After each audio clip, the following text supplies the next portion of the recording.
Have you ever stopped to ask yourself a really strange question? Who is actually in charge of your life? Is it you? Or is it the things you are afraid of losing? We walk around every day thinking we are the masters of our own destiny, the captains of our souls. We think we are holding on to our jobs, our relationships, our anger, and our memories. But what if we have it all backward? What if the things we think we are holding on to are actually the things holding on to us? Today, I want to share a story with you.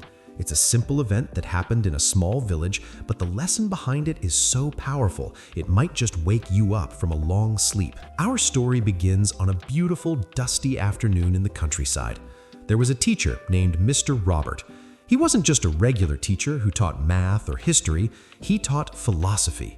He taught his students how to think, how to see the world differently. On this particular day, Mr. Robert decided that the classroom was too small for the lesson he wanted to teach. So he took his students, young guys like Ryan, Jake, and Daniel, out for a walk. They were walking near the edge of a local farmer's market. You know the kind of place I'm talking about. It was noisy, full of life, with people shouting prices, chickens clucking, and the smell of fresh vegetables in the air. The students were laughing and talking, enjoying the break from their books. But suddenly, Mr. Roberts stopped. He held up a hand and signaled for everyone to be quiet. He pointed toward a dirt road just outside the market. There was a scene unfolding there that looked quite funny at first. A farmer was trying to drag a massive cow home. And when I say drag, I mean it. The man had a thick rope tied around the cow's neck. He was pulling with all his might. His face was red, sweat was dripping down his forehead, and his boots were sliding in the dirt. He was grunting and groaning, leaning back with his full weight. But the cow? The cow was absolutely still. It had planted its four legs firmly on the ground and refused to budge an inch. It was just standing there, chewing calmly, looking at the man like he was crazy. The students started giggling. It looked like a cartoon. The man would pull, the cow would stay put. The man would shout, the cow would ignore him. This tug of war had clearly been going on for a long time. The man looked exhausted, frustrated, and angry. Mr. Robert didn't laugh. He watched the struggle with a serious look on his face. He called his students closer. "Come here," he said softly. "I want you to look at this very carefully." The students gathered around, curious. "Now, I have a question for you. Look at the man and look at the cow. Tell me, who is tied to whom?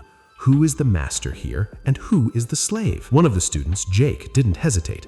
He pointed at the farmer and said, "Well, that's obvious, sir. The man is the master. He's the human. He's holding the rope. The cow is the animal. It's the servant. The cow is tied to the man, so wherever the man decides to go, the cow eventually has to follow. The man is in control." It was a logical answer. It's the answer almost all of us would give. We see the person holding the leash or the rope or the steering wheel, and we assume they are the ones in power. Mr. Robert smiled a little mysterious smile. He looked at Jake and said, "That is a very good answer. It makes total sense. But things aren't always what they seem." Mr. Robert then did something shocking. He reached into his bag and pulled out a pair of sharp scissors. He walked quietly toward the struggle, careful not to spook the animal.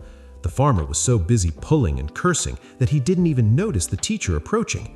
With one swift motion, Mr. Robert reached out and snip. He cut the rope. The result was instant. The moment the tension on the rope was gone, the cow reacted. It didn't look back at the man. It didn't wait for instructions. The cow simply turned around and ran off into the fields, happy to be free. It wanted nothing to do with the man. It just wanted to go eat grass and be a cow. But the man's reaction was completely different. He didn't stand there relieved. He panicked. He screamed, "Hey, come back!" and immediately started running after the cow. He chased it through the mud, running as fast as his legs could carry him, desperate to catch the rope again. Mr. Robert walked back to his students who were standing there with their mouths open. They watched the farmer disappearing into the distance, chasing the animal. "Now," Mr. Robert said, "look at what is happening. Can you answer my question again?" The students were silent for a moment, and then it clicked. The cow had no interest in the man, the teacher explained. The cow wanted to escape the whole time. It was never tied to the man mentally, but the man, he was obsessed with the cow. He is the one running after it. He is the one who cannot let it go. So tell me, was the cow tied to the man, or was the man tied to the cow? It became clear to everyone. The man was the servant, the cow was the master. Because the moment the connection was broken, the man was the one who lost his freedom to chase after the burden. Now, why am I telling you this? Why does a story about a farmer and livestock matter to you and me? Because, my friends, we are that man, and our negative thoughts, our past mistakes, our anger, and our worries, those are the cows. We walk through life thinking we are in control of our anger. We say, I have a right to be mad. We think we are in control of our sadness or our grudges. We hold on to them tight like a rope. We carry them around with us everywhere we go. We think, I am holding this grudge. But look closer. If you hold on to a burning hot coal, who is getting burned? The coal? No, you are. We allow these negative thoughts to dictate where we go. If you are angry at someone, you spend all day thinking about them. You rehearse arguments in the shower. You check their social media. You talk about them to your friends. You are running after them, just like that farmer running after the cow. You are not the master of your anger. Your anger is the master of you. There is a concept people talk about called the art of letting go. It sounds beautiful, doesn't it? But it is very hard to do because we are afraid. We are afraid that if we cut the rope, we will lose a part of ourselves. We have been holding on to that pain for so long that we don't know who we would be without it. Think about the things you are holding on to right now. Maybe it's a failure from 5 years ago. Maybe it's a rude comment someone made to you last week. Maybe it's the fear of what might happen next month. These thoughts do not care about you. Just like the cow, anxiety wants to run wild. Fear wants to run wild. They are just natural reactions. But we grab the rope. We say, no, come here, worry, stay with me. I need to think about you at 3 a.m. We fill our minds with so much garbage. We hoard emotions. And then we wonder why we are tired. We wonder why we are stressed. It's because we are dragging a herd of cows behind us every single day. To truly find peace, you must learn to empty your mind. Imagine how light that farmer would have felt if he just stood there, watched the cow run away, and said, well, that's that. I guess I'm free now. But he couldn't do it. And often, neither can we. We are addicted to our own suffering. We depend on our drama to make us feel important or to give us an excuse not to move forward. The lesson Mr. Robert taught his students that day is the most important lesson you can learn. Dependency is slavery. If your happiness depends on someone else behaving a certain way, you are their slave. If your peace of mind depends on everything going perfectly in your life, you are a slave to circumstances. The more you need something to be a certain way, the more that thing controls you. But here's the good news. The scissors are in your pocket. You have them right now. You don't need to go buy them. You don't need to take a class to find them. The scissors are your ability to choose. You can choose right now to drop the rope. You can say, I am not going to chase this negative thought anymore. You can say, I forgive that person, not because they deserve it, but because I deserve to stop running after them. Being free and peaceful isn't about having a perfect life where nothing goes wrong.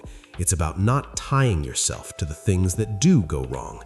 It is a choice, a brave choice. So, the next time you find yourself stressed, angry, or heartbroken, close your eyes. Picture that farmer. Picture the heavy rope cutting into your hands, and ask yourself, who is tied to whom? Are you owning your thoughts, or are they owning you? Cut the rope. Let the cow run away. Let the negativity fade into the distance. Stand there, take a deep breath, and feel the lightness of your empty hands. That is where happiness lives. Not in what you hold on to, but in what you have the courage to release. I hope this story helps you look at your burdens a little differently today. If you found value in this, if it made you think even for a second, please do me a small favor. Hit that like button. It helps more people find this message. And if you want to hear more stories like this, make sure to subscribe and turn on notifications.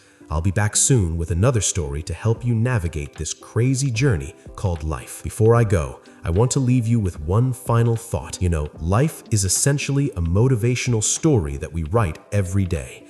We are all searching for that success mindset, trying to figure out the secrets of human psychology and how to be better. But remember, true personal development isn't just about adding more skills. It's about finding inner peace. This is the core of Zen wisdom, learning that emotional intelligence is about letting go, not holding on. If you want true life advice that works, focus on self-improvement that lightens your load. Because at the end of the day, a clear mind is the most powerful tool for inspiration you will ever possess. Stay patient, stay thankful, and keep moving forward. See you next time.